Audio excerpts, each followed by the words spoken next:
Buenos días, bienvenidos a este tiempo devocional Tu Palabra para encontrar el camino. Hoy es 11 de junio del 2024. Vamos a continuar con la lectura de la Biblia con el libro de Nehemías, capítulos 5 al 7, y el Evangelio según San Juan, capítulo 18, versículos 24 al 40. Nehemías 5 al 7 y Juan 18, 24 al 40.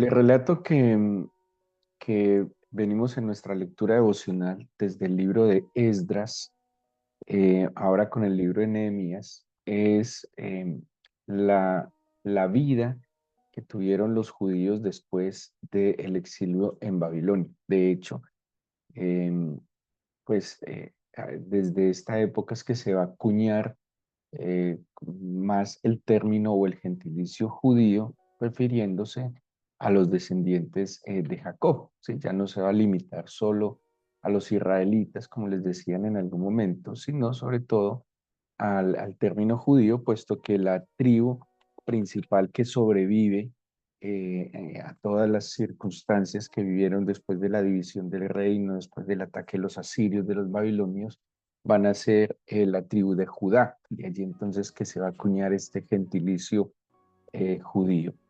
Es una época de contrastes, es una época que en términos generales los judíos piadosos consideran como una nueva oportunidad pues de volver a su casa, de restaurar el culto, de reconstruir el templo, de reconstruir la ciudad en otras condiciones.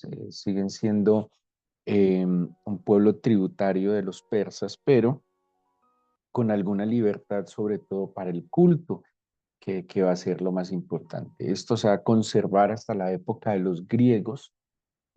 Hablo de la libertad del culto. Eh, en la época de los griegos van a tener pues una persecución y luego de la liberación de los macabeos, pues va a venir otra cierta libertad de culto hasta que los romanos destruyen de nuevo el templo y Jerusalén en el año 70 de nuestra era. Es una época entonces de muchos contrastes. Vemos en el libro de Esdras unas, digamos, dos etapas iniciales. El primer retorno en cabeza de Zorobabel y Josué, que tienen el desafío de reedificar el templo con muchas adversidades, con muchos enemigos, con muchas circunstancias con contrastes. Acordémonos cuando dice que ellos estaban echando los fundamentos del templo, que algunos lloraban de cierta melancolía al comparar lo que había sido el gran templo de Salomón y ahora lo que era este sencillo santuario. Otros se alegraban porque sabían pues que era un milagro que hubiesen podido volver y era un milagro que hubiesen podido reconstruir el templo, sean cuales sean las condiciones. Luego aparece Esdras. Esdras va a ser una reforma espiritual. ¿Sí? De hecho, pues se le atribuye a Esdras los dos escritos, tanto de Esdras y de Nehemías.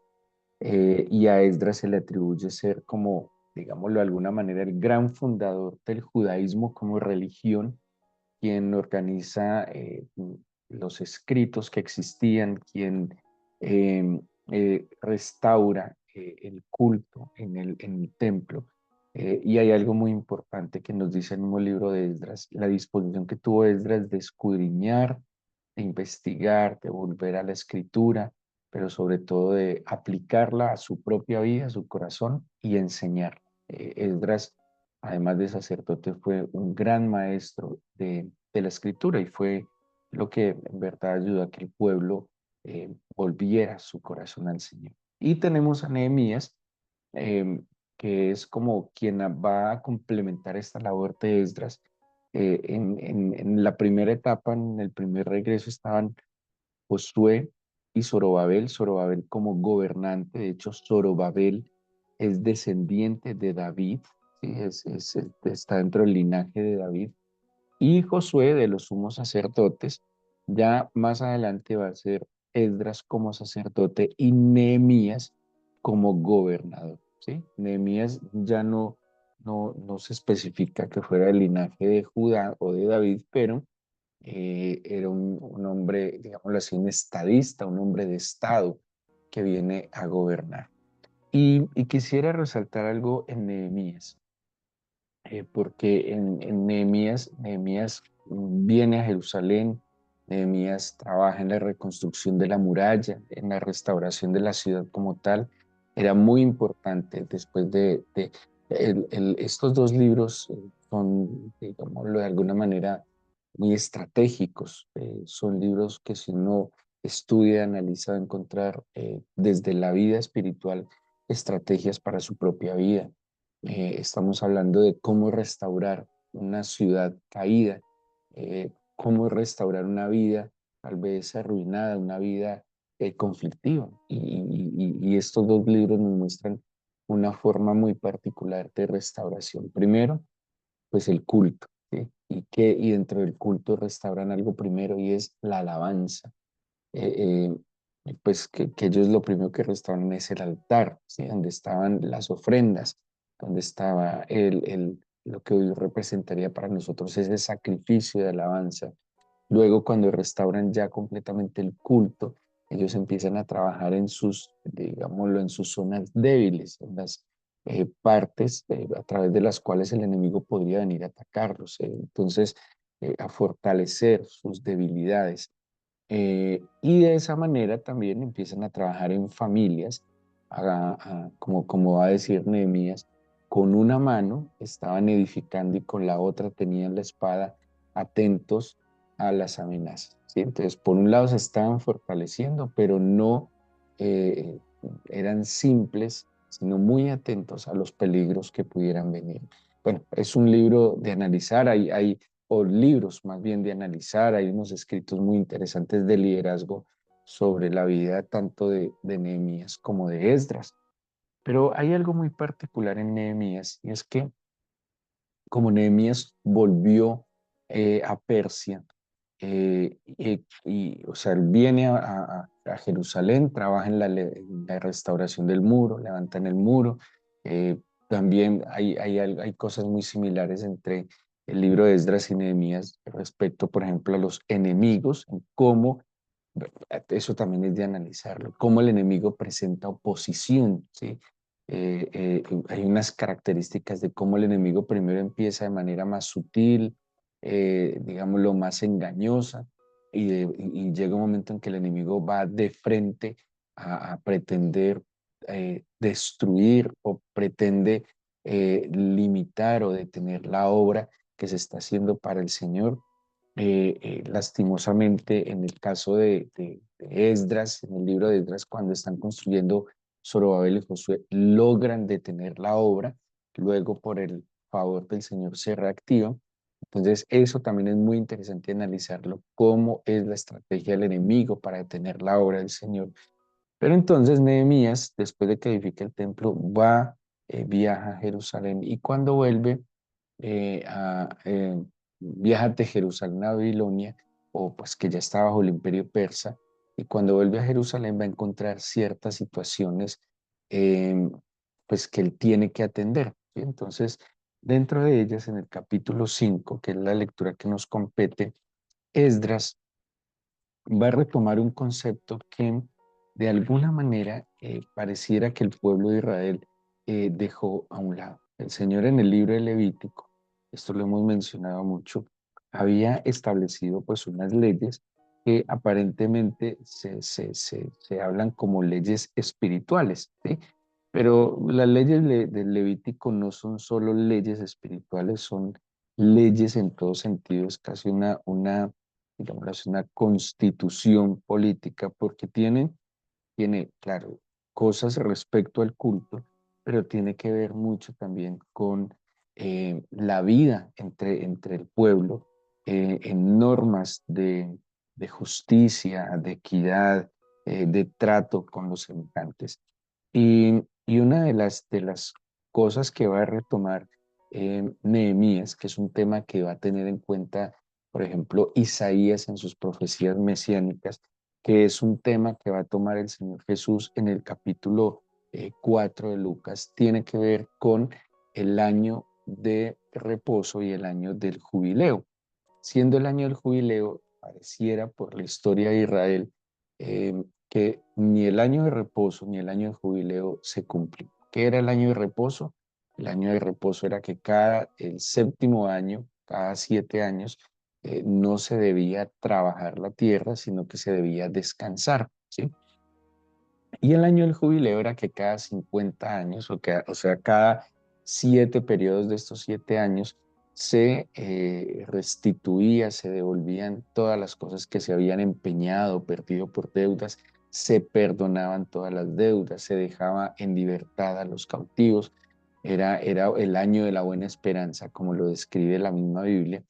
Y ese año, pues era un año que tampoco lo estaban cumpliendo porque los ricos querían ser más ricos y querían, pues si era necesario, a pesar o por encima de la pobreza de los otros. Entonces, lastimosamente, este tiempo no se cumplió. Pareciera que en Nehemías 5, esto lo han estudiado muchos comentaristas bíblicos, pareciera que en el capítulo 5 Nehemías está retomando este concepto del año del jubileo, de la restitución de la libertad. Y dice, el versículo 1 dice, entonces hubo gran clamor el pueblo y de sus mujeres contra sus hermanos judíos. Había quien decía, nosotros, nuestros hijos y nuestras hijas somos muchos, por tanto, hemos pedido prestado grano para comer y vivir. Y había quienes decían, hemos empeñado nuestras tierras, nuestras viñas y nuestras casas para comprar grano a causa del hambre. Y había quienes decían, hemos tomado prestado dinero para el tributo del rey sobre nuestras tierras y viñas. Dice el 5, ahora bien nuestra carne es como la carne de nuestros hermanos, nuestros hijos como de sus hijos. Y aquí que nosotros dimos nuestros hijos e hijas a servidumbre y algunas de nuestras hijas lo están ya y no tenemos posibilidad de rescatarlas porque nuestras tierras y nuestras viñas son de otros. Y ojo lo que dice el 6. Y me enojé en gran manera cuando oí su clamor y estas palabras. Entonces lo medité y reprendí a los nobles y a los oficiales y les dije, exigís interés cada uno de vuestros hermanos y convoqué contra ellos una gran asamblea. Esta reforma que va a ser en Nehemías tiene que ver con abolir los intereses que cobraban los hermanos, pero también en la restitución. Entonces, como les decía, algunos ven en Nehemías cómo le retoma el concepto del año del jubileo. ¿Sí? Vamos a perdonar las deudas, vamos a devolver las tierras, vamos a darle libertad, porque es que son nuestros hermanos. Estamos teniendo la oportunidad de volver del cautiverio, no podemos hacer las cosas como la hicieron nuestros ancestros, por las cuales pecaron y caímos en esclavitud. O sea, si queremos ver resultados diferentes, no podemos hacer las mismas cosas que hicieron aquellos, pues que llevaron acá, o a causa de su pecado vino el cautiverio. Bueno, aquí viene entonces, Nehemías es una reforma que seguramente iba a ser muy antipopular porque implicaba que perdonaran deudas, que no se enriquecieran a causa de la pobreza de los demás, ¿sí? Que no abusaran de la necesidad del otro, sino que por el contrario, pues todos tuvieran una oportunidad. Digámoslo así, una reforma muy controvertida para pues, los que más tenían, pero era una reforma que era basada en lo que el Señor había establecido en Levítico 25, ¿sí? Era retomar aquella ley que seguramente habían olvidado. Pero quiero resaltar algo en Nehemías, porque Nehemías hace dos reformas seguramente muy controvertidas, muy fuertes, que tienen que ver con volver a la ley del Señor, ¿sí? Que tiene que ver con la santidad, que tiene que ver con la restitución, que tiene que ver con la justicia. Y muchas veces el ser humano, no hablo solo del creyente, el ser humano, pues el ser humano busca su propia conveniencia, lo que a él le convenga y no, pues no importa necesariamente que le convenga al otro. Estas reformas que implican santidad y que implican justicia, pues obviamente iban a tener mucha contradicción seguramente, o iba a generar mucha antipopularidad de Nehemías, pero era el deber ser, había que volver a lo que el Señor había establecido.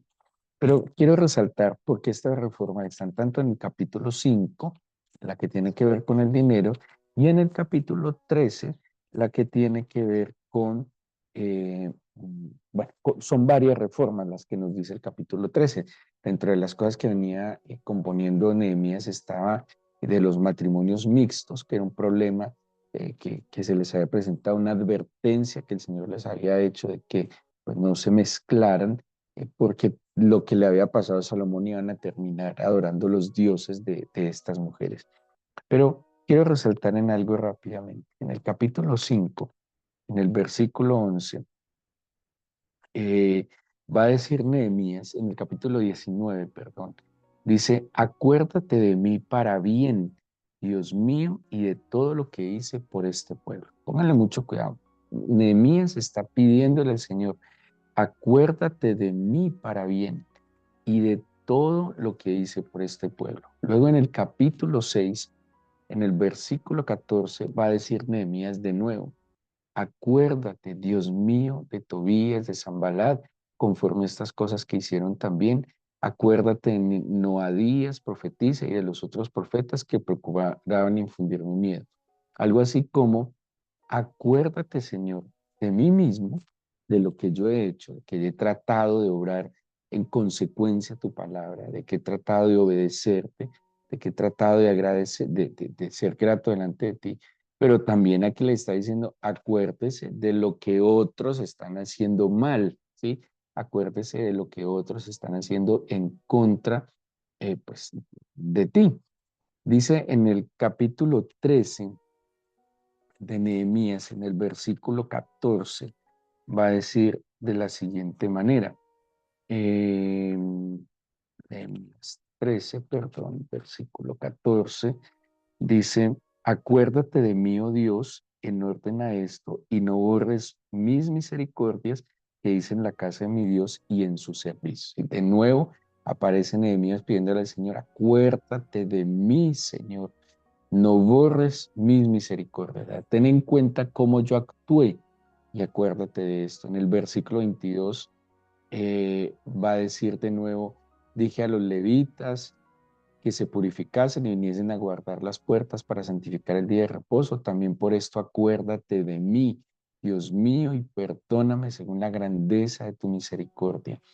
Y en el versículo capítulo 13, versículo 31 de nuevo Nehemías va a decirles, dice, para la ofrenda de la leña, de los tiempos señalados y para las primicias, acuérdate de mí, Dios mío, para bien. ¿Sí? Si ustedes notan, Nehemías, digamos, en medio de lo que está haciendo, que no es tan fácil, que no es tan popular, que seguramente pues, no va a ser aplaudido porque no era conveniente para muchos, le está diciendo al Señor, yo estoy obrando conforme lo que tú me indicas, ¿sí? Yo te pido que esto que estoy haciendo lo tengas presente delante de ti, que te acuerdes de mí, que no te olvides de tus misericordias, que me perdones cuando sea necesario, que esto que estoy haciendo, Señor, sea como una especie de memorial delante de ti. Eh, mm, y meditaba un poco sobre esto. A veces creemos que o el Señor se olvida de nosotros, o a veces creemos que el Señor no tiene presente todas las cosas. El Señor, lo único que advierte la Biblia que está en Hebreos 13:17, creo que dice, el Señor dice, nunca más me acordaré de tus pecados y transgresiones. O sea, el Señor en su bondad, en su nobleza, le da la espalda al pecado confeso, ¿sí? Cuando nosotros confesamos y nos arrepentimos y nos volvemos a Él, el Señor no tiene cuenta de nuestros pecados, pero el Señor sí se acuerda de las buenas cosas que nosotros hacemos. Hebreos en el capítulo 6, el libro de los Hebreos en el capítulo 6, en el versículo 10 dice lo siguiente, porque Dios no es injusto para olvidar vuestra obra y el trabajo de amor que habéis mostrado hacia su nombre, habiendo servido a los santos y sirviéndoles aún. ¿Qué está diciendo aquí el autor de Hebreos? Que el Señor se acuerda efectivamente, que el Señor es justo y como es justo, Él no olvida las obras de amor que nosotros mostramos hacia su nombre. ¿Cómo? Cuando le servimos a los santos y sirviéndoles a. ¿Quiénes son los santos? Los santos son todos aquellos que han sido apartados y separados para el Señor conforme a su obediencia y a la medida de fe que el mismo Señor nos ha concedido. El Señor no olvida cada una de las cosas que usted hace bien por amor a su nombre. El profeta Habacuc también en un momento difícil en su profecía, el profeta Habacuc también le está pidiendo al Señor en el capítulo 3, versículo 2, dice, oh Señor, he oído tu palabra y temí, oh Señor, aviva tu obra en medio de los tiempos, hazla conocer. Y dice, en la ira, acuérdate de la misericordia. Señor, algo así como seguro que en algún momento el ser humano, nosotros como tu pueblo, por rebeldes, desobedientes, ignorantes, lo que sea, podríamos provocar tu ira. Pero aún en ese momento, acuérdate de tu misericordia, acuérdate de la misericordia. Ten presente, Señor, mi vida, ten presente tus promesas, ten presente tu pacto. En otros textos acuden a eso, acuérdate de tu pacto, no olvides las promesas que le hiciste a tu pueblo.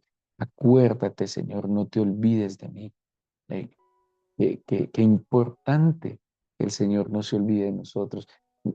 Recuerden la historia de José, cuando el panadero y el copero, pues en su historia en la cárcel, cuando se olvidan de José, pero el Señor nunca se olvidó de José. Y en el momento más necesario se acordaron de José para recomendarlo delante de Faraón.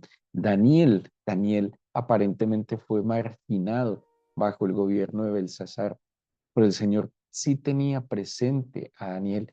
Y cuando aparentemente Daniel estaba completamente rezagado, el Señor trae a memoria aquellos sabios de Daniel para que lo presentaran delante de Belsasar y Daniel es de nuevo restaurado en su lugar. El Señor nunca se olvida de nosotros, que el Señor siempre tenga presente nuestra vida, que tenga material en su mente, en su corazón, en su memoria, para que en el momento más necesario incline su rostro hacia nosotros. Acuérdate, Señor, de tus promesas. Es muy importante en este camino de fe tener presentes las promesas que el Señor nos ha hecho. Primero, créanme que el Señor no las olvida. Somos nosotros las que tenemos que estarlas recordando para que nos fortalezcamos en fe conforme a su palabra. Y si el Señor lo dijo, Él no lo ha olvidado. Solo acordémonos que Él es justo, que Él es sabio, que Él es pertinente y oportuno. Que tengamos nosotros un material de memoria delante del altar del Señor. Dice el Salmo 20, y terminemos con el Salmo 20 para que oremos. Dice el Salmo 20 lo siguiente: el Señor te oiga en el día del conflicto. El nombre del Dios de Jacob te defienda. Te envíe ayuda desde el santuario y desde Sión te sostenga. Haga memoria de todas tus ofrendas y acepte tu holocausto. Te dé conforme al deseo de tu corazón y cumpla todo tu consejo.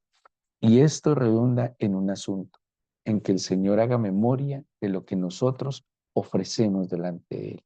Las ofrendas no solo son, digámoslo así, temas materiales. Las ofrendas es lo que usted hace cada día, levantarse, esforzarse, salir de la comodidad de su cama, eh, eh, alistarse más temprano y disponer este espacio de tiempo para orar, para ir a la escritura. Ofrecer es cada tiempo que usted le ha concedido al Señor también de alabarlo, cada ayuno que usted le ofrece, cada tiempo de vigilia. Ofrecer obviamente también es poner nuestros recursos delante del Señor, nuestros talentos, nuestras habilidades. Ofrecer es presentar. Y dice que el ofrecer la ofrenda, ya sea en actos de servicio, ya sea en recursos, ya sea en tiempo, el Señor lo tiene como memoria delante de Él, que acepte lo que ponemos delante de Él y que en el día del conflicto nos envíe ayuda, que en el día del conflicto nos defienda, que nos envíe ayudas de su santuario y nos sostenga. Eh, Haga que tenga el Señor en su mente, en su corazón, de nosotros recuerdos frescos, que Él nos tenga muy presentes delante de Él, que Él tenga presentes que decidimos obedecerle, como le dice Nehemías. Esto que estoy haciendo, Señor, acuérdate, acuérdate. Habrá un momento en que lo necesitaré más. No lo olvides, que estoy actuando en consecuencia a tu palabra, que me estoy jugando tal vez muchas cosas en contra, pero acuérdate, que me tengas tú presente. Puede que este mundo me dé la espalda, Señor. Puede que este mundo no me tenga en cuenta, puede que este mundo no me reconozca, pero tú, Señor, nunca te olvides de mí. Nunca te olvides de tus palabras, nunca te olvides de tus promesas. Acuérdate en el momento en que más lo necesite y envía tu ayuda. Y si usted hace memoria un poco, estoy seguro que usted también se acuerda de las personas que han hecho bien por usted. Y que incluso si esas personas en su torpeza se equivocaran, si incluso esas personas se hicieran algo en contra suya, lo bueno que en algún momento hicieron por usted, le dieron a usted, eso le ayudará a perdonarles, eso le ayudará a darles una nueva oportunidad. Todos nos equivocamos. Y todos en algún momento vamos a necesitar, así le dice Nehemías, acuérdate la misericordia, acuérdate de mí para que me perdones, acuérdate de mí para que me favorezcas. En algún momento vamos a necesitar tener material de memoria delante del Señor. Démosle gracias al Señor y pidámosle que esta semana nos permita poner delante de su altar eh, buenas cosas para que Él se acuerde de nosotros. Vendrán seguramente momentos difíciles en nuestra propia historia y en el mundo entero, pero que el Señor tenga en su corazón y en su mente material para acordarse de nosotros. A nosotros se nos facilita perdonar cuando hacemos memoria de que aún aquel que nos ofendió también en otro momento hizo bien. Eso alivia el corazón, como que ablanda la respuesta.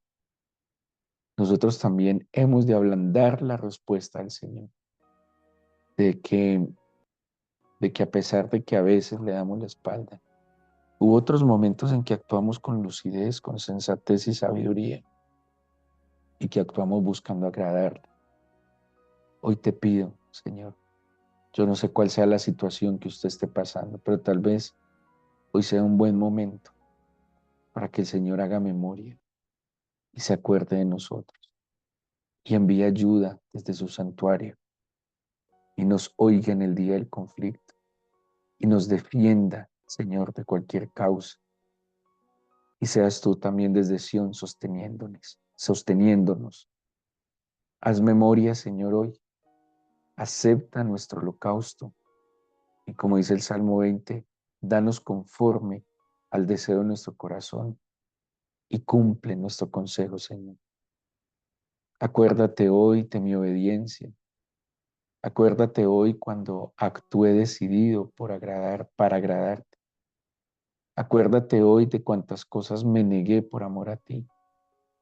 Acuérdate hoy, Señor, del esfuerzo que decidí hacer por amor a tu nombre.